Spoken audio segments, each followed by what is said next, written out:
নমস্কার শ্রোতা বন্ধুরা, আপনাদের চ্যানেল কথা দিয়েছিলেতে আপনাদের স্বাগত। আমি নন্দিনী আপনাদের কাছে এসেছি নতুন গল্প নিয়ে। আমার আজকের নিবেদন মোহনার খোঁজি, লেখিকা অ্যাঞ্জেল প্রিয়া। ফেসবুকে রনিতার প্রোফাইলটা দেখে চমকে উঠেছিল সমীক।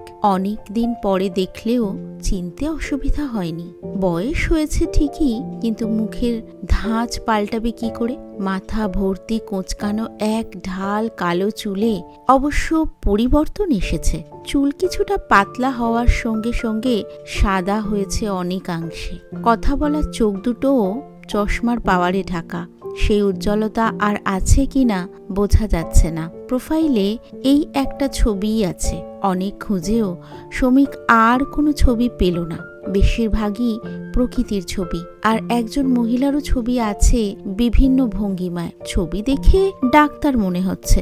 বয়স বোধহয় 24-25 হবে। সমীক চেনে না, চেনার কথাও নয়। রনিতাকেই যে কত দিন কত বছর পরে দেখলো, ওকে যে চিনতে পেরেছে এটাই যথেষ্ট। ফেসবুকে নতুন নয় সমীক। অফিস থেকে বাড়ি ফিরে যখন একা হয়ে যায়, তখন ফেসবুকই তার সঙ্গী বা বন্ধু। এই ভার্চুয়াল জগৎটা তার ভালো লাগে বেশ। কত রকমের ছবি আর লেখা যে পাওয়া যায় তার ইয়ত্তা নেই। তবে অনেক অবান্তর আর ন্যাকা জিনিসও পোস্ট করে সমীক, সেগুলো এড়িয়ে চলে। বিদেশবাসী এক বন্ধুর ফ্রেন্ড লিস্টে প্রথম রনিতাকে দেখে সমীক। প্রথম দিকে বেশি গুরুত্ব দেয়নি, পরে বারবার দেখে বুঝতে পারে ওটা সেই রনিতাই। বর্তমানে দিল্লির এমটি স্কুল অফ ইকোনমিক্সের অধ্যাপক। নিঃসন্দেহ হওয়ার জন্য বিদেশের সেই বন্ধুকে ইনবক্সে রনিতার পরিচয় জানতে চায়। তখনই নিশ্চিত হয় যে এ সেই রনিতা। তবে সমীকের চমক অন্য জায়গায়। রনিতার প্রোফাইলে লেখা আছে সিঙ্গেল। তো কি করে হবে? ও তো বিয়ে করেই কলকাতা ছেড়েছিল। সেও প্রায় 25 বছর হবে। সমীকের সব মনে আছে। তখন সমীক রনিতার বয়স কত হবে? মেরে কেটে 24। সবে ক্যালকাটা ইউনিভার্সিটি থেকে ইকোনমিক্স নিয়ে পাশ করেছে দুজনে। এক বছরে একসঙ্গে। রেজাল্টও দুজনেরই প্রায় সমান। হবে নাই বা কেন? দুজনে তো সব সময় একসঙ্গে একভাবে পড়াশোনা করে এসেছে। সমীকের মা তখন তেমন আর টিউশন করতে পারে না। শরীরে রাজ রোগ বাসা বেঁধেছে, ইউটেরাসে ক্যান্সার। খরচ জোগানোর মরিয়া চেষ্টায় সমীক একটা প্রাইভেট ফিনান্স কোম্পানিতে জয়েন করেছে সবে। 5 জন ফিল্ড ওয়ার্কার্সও আছে। সে নতুন বলে 5 জন দিয়ে শুরু। অফিস থেকে বাড়িতে ফিরেও নিস্তার নেই, ফোনে মনিটর করতে হয়। সেই সময় হঠাৎ করে রনিতা কাউকে কিছু না বলে গায়েব হয়ে গেল। ওদের বাড়িতে গিয়েও সমীক কিচ্ছু জানতে পারল না। এমনিতেই ওদের বাড়ি পুরনো, রক্ষণশীল ঘরানায় অভ্যস্ত, বড় বেশি ঢাক গুড়গুড়। রনিতা অবশ্য ওদের বাড়িতে ব্যতিক্রম। রনিতার বাড়ির লোক তাকে সব কিছু বলবে এমন আশা সমীক করেনি। তবুও জানবেই বার কোথা থেকে? বন্ধুদের কাছেও কোনো খবর ছিল না, তাই বাধ্য হয়েই ওদের বাড়িতে যাওয়া। কিন্তু না, কোনো কিছুই জানতে পারেনি সমীক। আগে থেকে কিছুই বুঝতে দেয়নি রনিতা। অনেক দিন পর সমীক শুনেছিল বাবার দেখে দেওয়া কোনো এক ব্যবসাদারকে বিয়ে করে রনিতা, আর বিয়ে করে নাকি বিদেশে চলে গেছে। চিরাচরিত প্রেম উপাখ্যানের পরিণতি ভেবে ধীরে ধীরে সব ভুলতে চেষ্টা করেছে সমীক, আর এক রাশ প্রশ্ন জমিয়ে তুলেছে নিজের বুকে। এখনো সেই প্রশ্নের পাহাড় সে বুকে বয়ে বেড়াচ্ছে। অনেক ভেবে রনিতাকে ফ্রেন্ড রিকোয়েস্টটা পাঠানোর সিদ্ধান্ত নিল সমীক। দেখাই যাক না কি উত্তর পাওয়া যায়। রিকোয়েস্টটা পাঠানোর পর রোজ একবার করে ফেসবুক দেখে কোনো উত্তর আসে কিনা। 3 দিনের মাথায় রনিতা সমীকের রিকোয়েস্টটা অ্যাকসেপ্ট করলো। সঙ্গে ইনবক্সে একটা লেখা। খুঁজে বের করলে তাহলে? এর অর্থ রনিতাও সমীককে চিনেছে। যাক, এবারে আর চিন্তা নেই। জমে থাকা প্রশ্নগুলোর উত্তর আস্তে আস্তে জেনে নেওয়া যাবে। তবে বয়স হয়েছে, বুঝতে পারা যাচ্ছে সম্বোধন তুই থেকে তুমিতে চলে এসেছে। ইনবক্সে তখনই কোনো উত্তর দিল না সমীক। বাংলায় নকশালপন্থী আন্দোলনের সময় সমীকের বাবা রৌনক রায় একটা সরকারি কলেজের অধ্যাপক হয়ে ছাত্রদের মধ্যে সাম্যবাদের বীজ বপন করার কাজটা নীরবে করে যাচ্ছিলেন। সুদর্শন, ভালো বক্তা এবং পণ্ডিত এই অধ্যাপকের গুণমুগ্ধের সংখ্যা তখন ক্রমশ বাড়তে থাকায় অনেকে তাকে নিয়ে চিন্তা ভাবনা শুরু করে। অলক্ষ্যে বোঝানো শুরু হয়ে যায়, কি দরকার বাপু ঘরের খেয়ে বোনের মোষ তাড়ানোর? সরকারি পয়সায় সংসার চালিয়ে সরকারের নাপসন্দ কাজ করবার কি দরকার? মুখে লাগাম দাও ছোকরা, বড্ড বেশি বকছো আজকাল। নিজের ভালো বুঝতে শেখো হে মাস্টার। এরকম ভাবে বললে চাকরিটা আর থাকবে না। বড্ড বেশি বেড়ে গেছো দেখছি। বেঁচে পড়তে থাকার ইচ্ছে আছে না নেই? এবং একদিন হঠাৎ করেই হারিয়ে গেল আদর্শবাদী এক অধ্যাপক। তার স্ত্রী সবিতা রায় তার দেহটাও পেল না, শুধু জানা গেল আনুমানিক রোড অ্যাক্সিডেন্টে তার মৃত্যু হয়েছে। বেশ কয়েকদিন পর নাকি পচা গলা দেহ পাওয়া গেছে, তাই সরকারি দাহ কার্য সম্পন্ন করেছে। শ্রমিক তখনও পৃথিবীর মুখ দেখেনি। আরও 3 মাস পরে বাবারই মতো চেহারা নিয়ে পৃথিবীতে আসার পর সে জেনেছিল সে নাকি অপয়া ছেলে। নিজের জন্মের আগেই বাবার মৃত্যু হওয়ার জন্য সেই দায়ী। বড় হওয়ার পর এই কথাটা যে সে কতবার শুনেছে তার ইয়ত্তা নেই। মাকে না বুঝে কতবার জিজ্ঞেস করেছে, অপয়া কথার মানে কি মা? মা খুব সুন্দর করে বোঝাতো, অপয়া তাকে বলা হয় যে আর 5 জনের থেকে আলাদা, যে নিজেই একটা উদাহরণ। আজও শ্রমিকের মায়ের সেই কথাগুলো কানে বাজে। নিজেকে উদাহরণ তৈরি করার জন্য সে কম পরিশ্রম করেনি। অবশ্য সে একা নয়, তার মাও সমানভাবে তার সঙ্গে পরিশ্রম করে গেছে। স্কুল থেকে কলেজের উত্তরণটা শ্রমিকের বেশ মসৃণ ছিল না। বাবা মারা যাওয়ার পর যা হওয়ার তাই হয়েছিল। মাকে বাড়িতে বসে 4-5 ট্রিপ করে রোজ টিউশন করে সংসার চালাতে হতো। ভাগ্যিস মায়ের সায়েন্সের ডিগ্রিটা ছিল। আরো বড় কথা, বাবা বেঁচে থাকা কালীনই নিছক সময় কাটানোর জন্য মা ভাগ্যিস টিউশনটা শুরু করে দিয়েছিল, না হলে যে কি হতো। রনিতা তার মায়ের কাছে পড়তে আসতো। ছিপছিপে চেহারার রনিতা ভালো স্টুডেন্ট বলে মায়ের প্রিয় পাত্র ছিল। শ্রমিকেরই বয়সী, আহামরি সুন্দরী ছিল না, কিন্তু আলাদা একটা আকর্ষণ ছিল তার চেহারায়, বিশেষ করে চুল আর চোখ। ভালো লাগতো শ্রমিকের, যদিও কোনো দিনই প্রকাশ করেনি সে। সপ্তাহে 3 দিন পড়তে আসতো রনিতা। প্রত্যেক দিন ব্যাচ শুরু হওয়ার একটু আগে চলে আসতো। এসেই সোজা শ্রমিকের ঘরে। মায়ের পড়ানোর ঘরটা আলাদা, ওটা আগে বৈঠকখানা ছিল। মায়ের বেডরুমটা পড়ানোর ঘরটার লাগোয়া। শ্রমিকের ঘরটা একটু একটারে, মাঝে ড্রয়িং রুমটা পেরিয়ে ওপাশে। ওটা তার বাবার আলোচনার ঘর ছিল, তাই একটু আলাদা জায়গায় করা হয়েছিল। মা যখন পড়াতো, শ্রমিক তখন তার ঘরের একটা চৌকিতে বসে নিজের পড়া নিয়ে ব্যস্ত থাকতো। ঘরে এসে কোণ থেকে ছোট টুলটা নিয়ে চৌকির পাশে বসে শ্রমিকের সঙ্গে গল্প জুড়ে দিত রনিতা। একদিন একটা বিষয়, বেশিরভাগ দিন অবশ্য আলোচনাটা পড়াশোনার বিষয়েই সীমাবদ্ধ থাকতো। শ্রমিকের খুব ভালো লাগতো। সপ্তাহের 3টে দিনের এই সময়টার জন্য সে অপেক্ষা করত। আসলে একা একা বড় হওয়া শ্রমিকের কাছে রনিতার এই সঙ্গ মিষ্টি বাতাস বয়ে আনত। ইচ্ছে করেই এই 3টে দিন সে মায়ের কাছে পড়তে বসতো না, অন্য দিন অন্য ব্যাচের সঙ্গে বসতো। তখন স্কুলের শেষ পরীক্ষার জন্য রনিতা, শ্রমিক দুজনেই তৈরি হচ্ছে, দুজনেরই সায়েন্স। একদিন রনিতা শ্রমিককে জিজ্ঞাসা করলো, তুই ভবিষ্যতে কি করবি? জানি না। মা যা বলবে কি রে? তোর নিজের কোনো প্ল্যান নেই? ভাবিনি তেমন করে। তুই? আমি ইকোনমিক্স পড়বো, মাস্টার্স করব। সায়েন্স ছেড়ে দিবি? কে তোকে বলেছে ইকোনমিক্সে সায়েন্স নেই? উইদাউট সায়েন্স ইকোনমিক্স হতেই পারে না। তাই বলে ফিজিক্স, কেমিস্ট্রি, ম্যাথ ছেড়ে? তাকে শেষ করতে না দিয়ে রনিতা বলেছিল, সায়েন্সে এসেছিলাম ভিত তৈরি করতে। ভালো ইকোনমিস্ট হতে গেলে সায়েন্সে স্ট্রং হওয়াটা জরুরি বলে আমি মনে করি। আমাদের দেশের জন্য ভালো ইকোনমিস্টের প্রয়োজন রে। শ্রমিকের কেমন যেন রনিতার কথাগুলো বয়সের তুলনায় একটু বেশি পাকা পাকা মনে হয়েছিল। কোনো জবাব দেয়নি। রনিতাই আবার বলেছিল, তুইও আয় না, আমরা দুজনে মিলে কিছু করব। কি করতে চাস তুই? জানি না, তবে শিক্ষার জন্য কিছু অন্তত করব। আসবি? প্লিজ আয়, মায়ের সঙ্গে কথা বলি। ম্যামের দায়িত্ব আমার, আমি বুঝিয়ে বলবো। তুই রাজি কিনা বল, প্লিজ প্লিজ। রনিতা বারবার আবদার করতে লাগলো। অনেকটা রনিতাকে আশ্বস্ত করার জন্যই শ্রমিক বলেছিল, মাকে যদি রাজি করাতে পারিস আমার কোনো আপত্তি নেই। আনন্দে উচ্ছ্বসিত হয়ে উঠেছিল রনিতা। টুল ছেড়ে লাফিয়ে চৌকিতে উঠে শ্রমিককে সপাটে জড়িয়ে ধরেছিল। হঠাৎই ধাক্কাটা সামলাতে না পেরে শ্রমিক তখন চৌকিতে চিৎপাত। তার বুকের উপর উপুর হয়েছিল রনিতা। পাগলের মতো শ্রমিককে জড়িয়ে চুমু খেয়ে যাচ্ছিল। আর বলে যাচ্ছিল, আমার সোনা সমু, আমার ভালো সমু। শ্রমিকের বিহবল অবস্থা কাটতে সময় লাগলো। জীবনে এই প্রথম কোনো যুবতীর চুম্বন, এই প্রথম তার বুকে নারীর নরম বুক মিশে যাওয়া, এই প্রথম কোনো মেয়ের আদরের ছোঁয়া, সারা শরীরে ভয় আর ভালো লাগা মিলে মিশে একাকার। কখন যে সেও রনিতাকে নিজের বুকে চেপে ধরেছিল নিজেই জানে না। বেশ কিছুক্ষণ পর হুঁশ ফেরে। তার মা যদি এসে পড়ে, তাড়াতাড়ি রনিতাকে বুক থেকে সরিয়ে বলে উঠল, কি করছিস তুই? মা এসে বলে বিপদ হয়ে যাবে। রনিতা আবার টুলে ফিরে গিয়ে শ্রমিকের দিকে এক দৃষ্টিতে হাসি মুখে তাকিয়েছিল। তার সারা মুখে যেন একটা অদ্ভুত আলো খেলে যাচ্ছিল। রনিতা কিছু বলছিল না। শ্রমিকের কিন্তু মনে হচ্ছিল রনিতার চোখ দুটো হাজার কথা বলে যাচ্ছে। উঠে চলে যাওয়ার সময় 2 হাত দিয়ে শ্রমিকের গাল দুটো ধরে আর একবার লম্বা চুমু দিয়ে রনিতা বলেছিল, তুই শুধু আমার, আর কারণ নয়, বুঝলি? ফতু। কয়েকদিন পর ইনবক্সে রনিতাকে একটা জবাব দিল শ্রমিক। খুঁজে তো পেলাম, কিন্তু বুঝতে পারছি না এটা সেই রনিতা কিনা। কোনো উত্তর পাওয়া গেল না। শ্রমিকের মনের মধ্যে তোলপাড় শুরু হয়ে গেল। বিশেষ করে যখন একা থাকে তখন অস্থিরতাটা বেশি হতে লাগলো।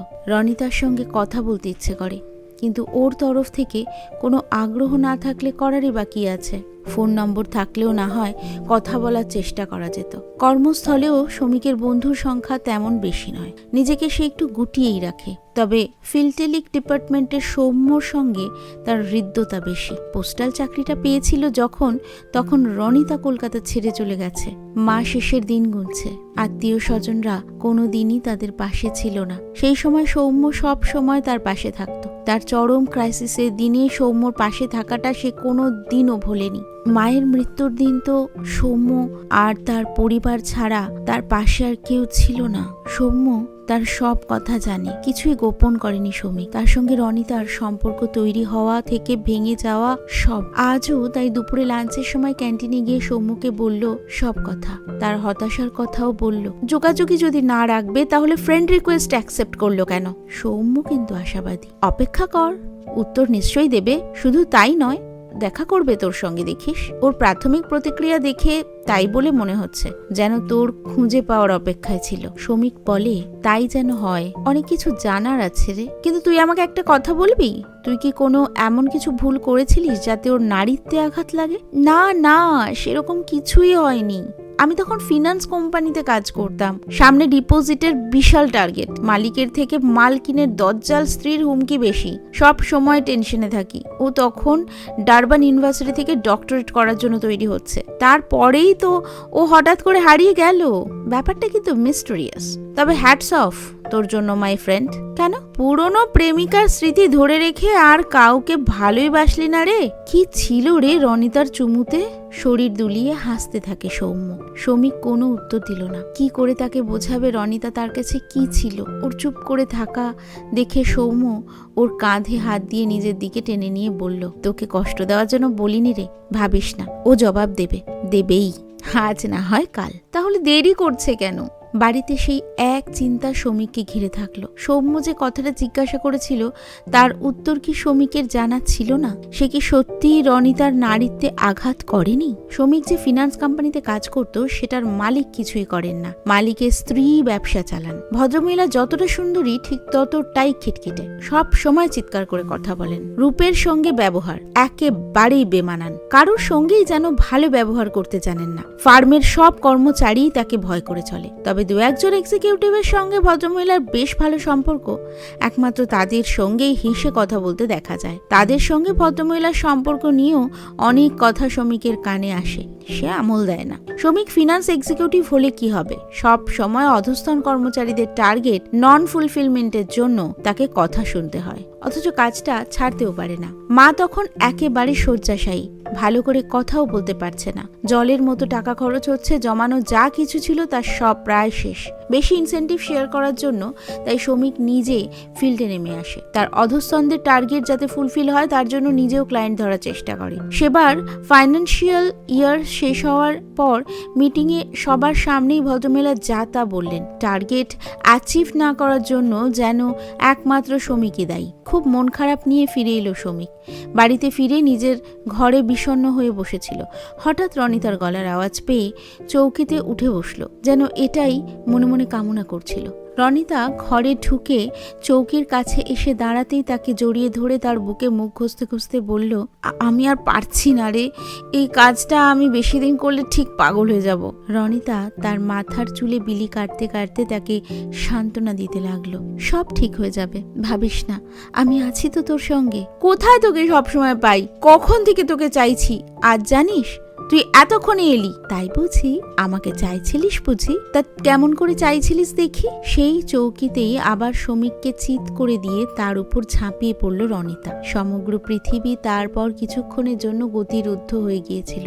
শুধু বর্তমানের দুই মানব মানবী ছাড়া আদি মানব মানবীর নিষিদ্ধ ফল খাওয়ার মাসুল গুনতে লাগলো বেশ কিছু সময় ধরে। জামা কাপড় ঠিক করে বেরিয়ে যাওয়ার সময় রনিতা বলেছিল, আমি সবসময় তোর জন্য আছি, কখনো নিজেকে একা ভাববি না। কয়েকদিনের ব্যাপার তো, তোর আমার দুজনের ভবিষ্যৎ এমন থাকবে না। বেশ চনমনে হয়ে গিয়েছিল তারপরে সমীক। কয়েক মাস মালকিনের কোনো কথাই তেতো লাগতো না, ভদ্রমহিলার কোনো কথাকেই হিসেবে রাখতো না। সেটা বোধহয় ভদ্রমহিলাও বুঝেছিলেন।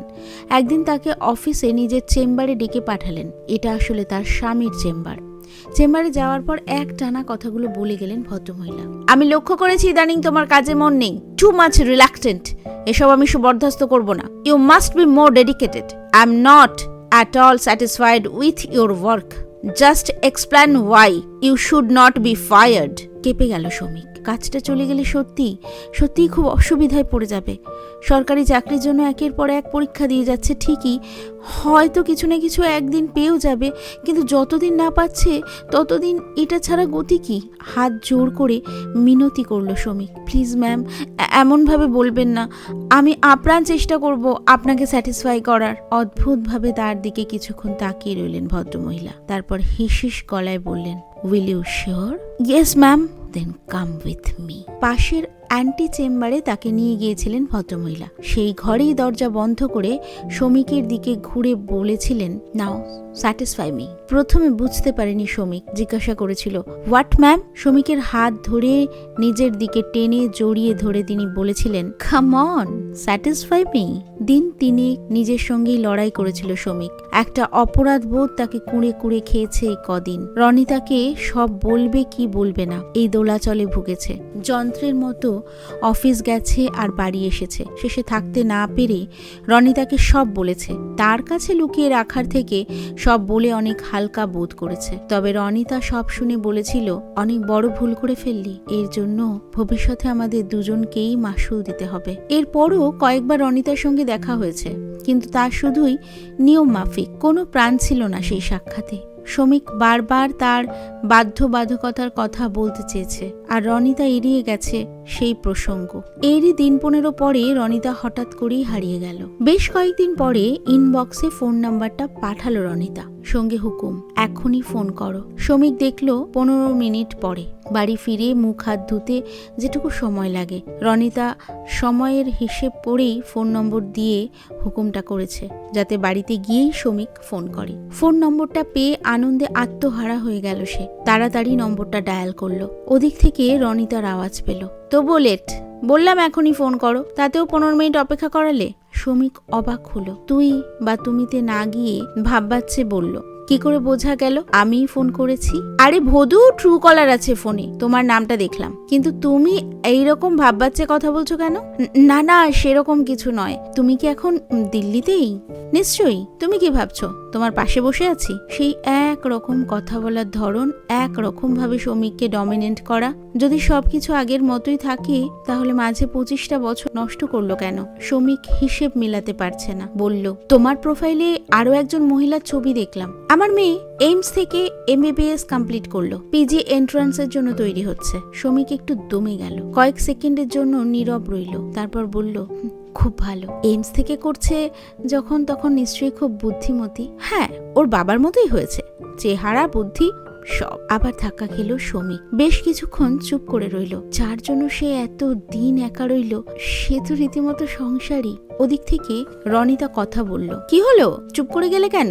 না কিছু না, ওর বাবা নিজের চাকরি নিয়ে ব্যস্ত। সে কি, কেন? তা বলতে পারবো না। এরপর আবার কয়েক সেকেন্ডের নীরবতা। রনিতাই বলল, দেখা করতে চাও না? সেই রনিতা নিজে থেকেই সব ঠিক করবে। সমীক বলল, নিশ্চয়ই চাই, কত কিছু জানার আছে, কত কিছু বলার আছে। আমারও তোমাকে খুব প্রয়োজন এখন। কবে আসবে বলো? একটু আহত হলো সমীক। ওর প্রয়োজন খুব, তাই যেতে বলছে। নিরাসক্তভাবে বলল, কোথায়? কেন? দিল্লিতে, ময়ূর বিহার ফেজ 2-তে আমার ফ্ল্যাট। Pocket D. পকেট ফকেট কি সব বলছো? ওটা ঠিকানা, তোমার বুঝে কাজ নেই। তুমি কবে আসবে বলো, আমি এয়ারপোর্টে গিয়ে তোমাকে নিয়ে আসবো। দেখি, ছুটি নিতে হবে তো। ছুটি নাও, আগামী শুক্রবার সকালের ফ্লাইট ধরে চলে এসো। আমি এয়ারপোর্ট থেকে তোমাকে পিক আপ করবো। রবিবার সন্ধ্যা পর্যন্ত আমাদের সঙ্গে থেকে রাত্রি 8টার ফ্লাইটে ফিরে যেও। সরণীও বাড়ি থাকবে। কে সরণী? আমার মেয়ে। তাহলে চলে এসো। আমি সরণীকে বলছি তোমার ফেরার ফ্লাইটের টিকিট বুক করে রাখতে। তার কোনো দরকার নেই, ছুটি পেলে আমি নিজেই যাওয়া আসার টিকিট কেটে নেব। না, ফেরার টিকিটটা কেটো না, ফেরাটা আমার হাতে ছেড়ে দাও। তুমি আসছো তাহলে, আমি এয়ারপোর্টে থাকছি। ওকে? দাঁড়াও, ছুটি কিছু শুনতে চাই না আর। অনেক ভুল করেছি, অনেক অপেক্ষা করেছি, but this is the right time. Bye. Phone রেখে দিল রনিতা। সমীক অবাক হয়ে ভাবতে লাগলো, এত অধিকার বোধ এখনো থাকে কি করে? সে দিল্লি গেলে রনিতার স্বামী কিছু মনে করবে না? কি পরিচয় দেবে সমীকের? সৌম্যকে ফোন করে বলল, কি করি বলতো সৌম্য এখন? তুই কি রে এখনো জিজ্ঞাসা করছিস কি করবি? চলে যা। কিন্তু ছুটি, প্লেনের টিকিট, সব ব্যবস্থা হবে এত তাড়াতাড়ি? অফিসের এজেন্টকে দিয়ে টিকিট কাটিয়ে নে, নয়তো অনলাইন কেটে নে। ওটার এমন কি ব্যাপার? আর ছুটি না হলো তো বইই গেল, মেডিকেল দিয়ে দিবি। তুই গুছিয়ে নে সব। ঠিক আছে, তাহলে তাই করি। আর বেশি চিন্তা করিস না, ভেবে ভেবেই 25 বছর পার করে দিয়েছিস। এখনো জীবনের অনেকটাই বাকি। রনিতা যা বলছে শোন। দিল্লি এয়ারপোর্টে পৌঁছে বাইরে এসে কাউকে দেখতে পেল না সমীক। বেশ কয়েক মিনিট পেরিয়ে যাওয়ার পর যখন মোবাইলটা হাতে নিয়েছে তখনই মনে হলো একটু দূরে দাঁড়িয়ে এক ভদ্র মহিলা তার দিকে তাকিয়ে মিটিমিটি হাসছে। রনিতা, সেই ছিপছিপে চেহারা এখনো আছে। গায়ের রং কি আরেকটু ফর্সা হয়েছে? নতুন বলতে চোখে হাই পাওয়ারের চশমা, জিন্স টি শার্টের এই রনিতাকে দেখে সমীকের খুব ভালো লাগলো। বুকের ভেতর এক অসীম আনন্দের ঝড় তোলপাড় করছে যেন। কত বছর পরে যে দেখলো, যেন এক জন্ম পরে তারা আবার মুখোমুখি। রনিতা তার দিকেই তাকিয়ে হাসছে, সেই ফিচেল হাসি, মানে ঠিক চিনেছে। তাহলে এগিয়ে আসছে না কেন? সমীক রনিতার দিকে এগিয়ে যেতেই সেও এগিয়ে এলো। কাছে আসতেই সমীক বলল, তুমি চিনেছিলে? কেন চিনবো না? তাহলে দূরে দাঁড়িয়েছিলে কেন? কতদিন পর দেখলাম, একটু উপভোগ করবো না? মেপে নিচ্ছিলাম সেই সময় আছে কিনা। কত যুগ পরে সমীক এই ডাকটা শুনলো। তার মা ডাকতো, আর রনিতা পরিচয়ে সেই প্রথম থেকেই। রনিতার দিকে তাকিয়েই রইল সমীক। চোখে জল এসে গেল তার। বারবার মনে হচ্ছিল, এতই যদি ভালোবাসো রনিতা, তাহলে আমার অসহায়তাকে ক্ষমা করলে না কেন? রনিতাও বোধহয় কিছু বুঝেছিল। আর একটু এগিয়ে এসে 2 হাত বাড়িয়ে তার হাত দুটো ধরে বলল, এখানেই সব কথা শেষ করবে নাকি বাড়ি গিয়েও কিছু বলবে? চমক ভাঙলো সমীকের। ট্রলি ব্যাগটা টানতে টানতে রনিতার গাড়িতে গিয়ে উঠল। নিজেই ড্রাইভ করে রনিতা সমীককে তার বাড়িতে নিয়ে চলল। তোমার আজ ক্লাস ছিল না? গাড়ি চালাতে চালাতেই উত্তর দিল রনিতা। আজকেও ক্লাসে যাব? তোমার মাথাটা কি অকেজো হয়ে গেছে? ভদুই রয়ে গেলে তুমি। আবার পিছনে ফিরে গেল সমীক। আদরের সময় রনিতা ভদু কথাটা খুব ব্যবহার করত। এখন তো রনিতা স্বামী কন্যা নিয়ে সংসারী। তাহলে কেন সমীককে পুরনো দিনের কথাগুলো মনে করিয়ে দিচ্ছে বারবার? বুকের ভেতরটা কেমন চিনচিন করে উঠল। চুপ করে রইল সমীক। রনিতা বলল, সেই যে পোস্টালের চাকরিটা পেলে, আর ভালো কিছু করলে না কেন? হঠাৎ সমীকের মনে হলো, ওর চাকরি পাওয়ার কথা রনিতা জানলো কি করে? কিন্তু কিছু জিজ্ঞাসা করলো না, বলল, ইচ্ছে করলো না। আমি চলে এসেছিলাম বলে? রনিতা কি ইচ্ছে করে সমীককে খোঁচা মারছে?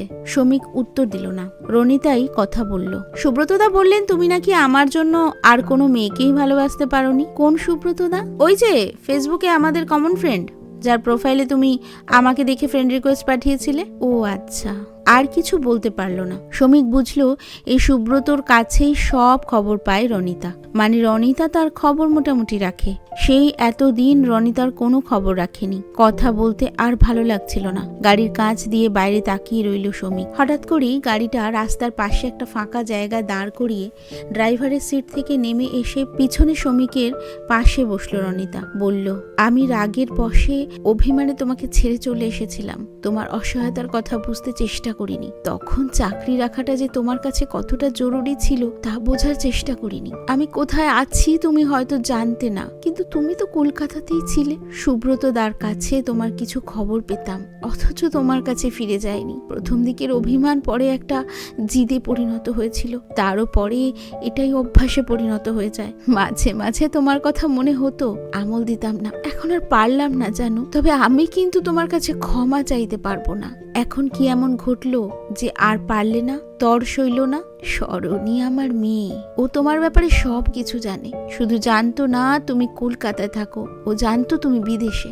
পরে তোমার খোঁজ পাওয়ার পর তোমার প্রোফাইল দেখে ও জানতে পারে তুমি কলকাতায় থাকো। আমাকে বোঝাতে থাকে, তোমাকে দিল্লিতে আসার জন্য অনুরোধ করতে বলে। স্মরণী ওদের সব কথা জানে, কথা শুনে একটু গুটিয়ে গেল সমীক। রনিতার স্বামীও কি তাহলে?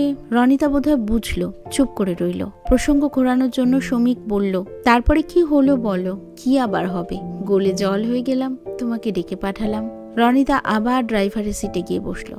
এর পরের রাস্তাটুকুতে শুধুই নীরবতা। রনিতা ড্রাইভ করতে লাগলো আর সমীক হিসেব মেলানোর চেষ্টা করতে লাগলো। স্মরণী সব জেনেও তার মাকে উৎসাহ দিয়েছে সমীককে ডেকে পাঠাতে। স্বামী, কন্যা, বর্তমানে রনিতা কোন সাহসী সমীককে নিজের বাড়িতে নিয়ে গিয়ে তুলছে? তার স্বামী কিছু বলবে না? 25 বছরের অদেখার পরেও সমীকের মনে রনিতাকে নিয়ে তেমন আবেগ জাগছে না কেন?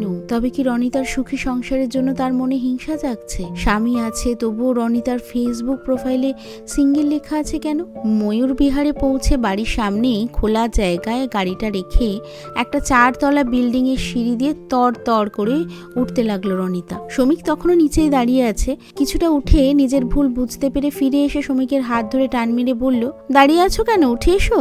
এই বিল্ডিংগুলোতে লিফট নেই, অবশ্য বেশি ওপরে যেতে হবে না, 2 তলাতেই আমার ফ্ল্যাট। সমীকের অবাক লাগছে, রনিতার মধ্যে কোনো জড়তা নেই। কি সহজভাবে তার হাত ধরে টানলো। সে কিন্তু এতটা সহজ হতে পারছে না। কি করে রনিতা এত সহজ হতে পারছে? দোতলায় উঠে বেল দিতে এক বৃদ্ধা দরজা খুলে দিল। ফ্ল্যাটটায় ঢুকেই সামনে বেশ বড় একটা ডাইনিং কাম ড্রয়িং। তার ডান দিকে পাশাপাশি 2টো বেডরুম, বাঁদিকে কিচেন আর একটা বাথরুম।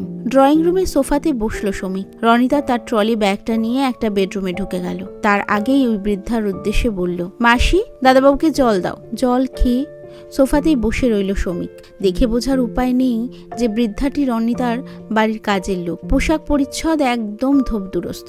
কলকাতা এখনো বোধহয় এতটা অ্যাডভান্সড হয়নি। সমীক ঠিক জানে না, তার তো এসবের ব্যাপারই নেই। বাথরুমে দরজা খোলার আওয়াজ হতে সেই দিকে তাকিয়ে হতভম্ব হয়ে গেল সমীক। নিজের অজান্তেই সোফা ছেড়ে উঠে দাঁড়ালো। তার সামনে মাথার তোয়ালে জড়িয়ে যে মেয়েটা দাঁড়িয়ে আছে, সে যে তারই কার্বন কপি, হুবহু তারই মতন দেখতে। 5.5 হাইট, চোখ, নাক, মুখের গড়ন সব কিছু যেন সমীকেরই ছাঁচে গড়া। দুজনেই দুজনের দিকে অপলকে তাকিয়ে আছে। কারোর মুখে কোনো কথা নেই। পিছনে কখন রনিতা এসে দাঁড়িয়েছে বুঝতে পারেনি।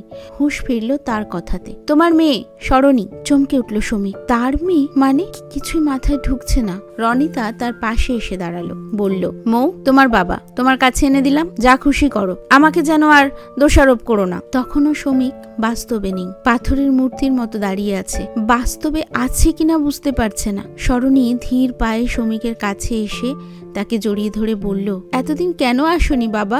আমি মাকে কতবার বলেছি তোমাকে নিয়ে আসতে। সমীকের তখন কথা বলার মতো অবস্থা নেই। এরকম অবস্থায় মুখোমুখি হবে ভাবতেই পারেনি।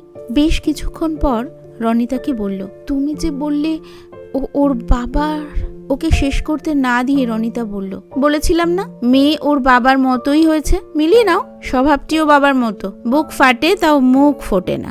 আরো যে বললে ওর বাবা তোমাদের সঙ্গেই থাকে। তা তো বলিনি, বলেছি চাকরি নিয়ে ব্যস্ত, আমাদের খোঁজ রাখে না। তা তুমি কি আমাদের খোঁজ রাখো? তখনই সব বললে না কেন রনিতা?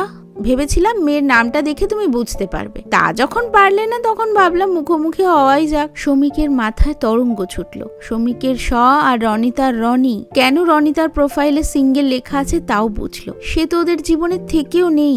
সরণি তখন সোফায় বাবার কোল ঘেঁষে বসে আছে। একবার শুধু বলল, মা জিদ ধরেছিল এতদিন, কতবার বলেছি তোমার কাছে যেতে কিংবা তোমাকে এখানে নিয়ে আসতে, কিছুই করেনি। এবারে যা হোক বুঝলো। তোমার জীবনে যা যা ঘটেছিল তাতে তোমার কোনো হাত ছিল না, তুমি অসহায় ছিলে, এটা মা বুঝতো, কিন্তু অভিমানের তোড়ে তা মানতে চাইতো না। এতদিনে মানলো। আমার জীবনে কি কি ঘটেছিল তুমি সব জানো? এবারে রনিতা বলল, ওর কাছে আমি কিছুই লুকোইনি, প্রথম চুমু খাওয়ার কথাও বলেছি। শমিক লজ্জা পেয়ে গেল, বেশ কিছুক্ষণ বলতে পারলো না। পরে বলল, মেয়ের কাছে সব বললে অথচ আমাকে কিছু না বলে বিয়ের গুজব ছড়িয়ে চলে এলে কেন? তখন মৌ আমার গর্ভে। বাবা সব শুনে খেপে গেলেন। এমটিপি মানে অ্যাবর্শন করাতে বললেন। আমি রাজি হলাম না। তোমাকে সবকিছু বলার আগেই সেই সময় তোমার মালকিনের সঙ্গে ওই ঘটনা, মাথা ঠিক রাখতে পারলাম না। ডারবানের ব্যাপারটা ফাইনাল হতেই চলে গেলাম। ওখানে 3 বছর থেকে মৌকে সঙ্গে করে নিয়ে ফিরলাম, তারপর দিল্লিতে। ব্যাস, গল্প শেষ। মেয়ের দিকে ঘুরে জিজ্ঞাসা করলো শমিক, আমার তাহলে কি করা উচিত মা? মাকে ডিভোর্স করে দাও, আমি আর তুমি কলকাতায় চলে যাই। কপট রাগ দেখিয়ে রনিতা মেয়ের দিকে তেড়ে এলো। ওরে শয়তান মেয়ে, এত তাড়াতাড়ি তাঁবু পাল্টে ফেললি? 2 দিন যে কিভাবে আনন্দে হুল্লোড়ে পেরিয়ে গেল তিনজনের কেউই বুঝতে পারল না। রবিবার সন্ধ্যা বেলা দিল্লির এয়ারপোর্টে সরণি আর রনিতা শমিককে ছাড়তে এসে বারবার একই কথা বলে যাচ্ছে, যত তাড়াতাড়ি সম্ভব চলে এসো।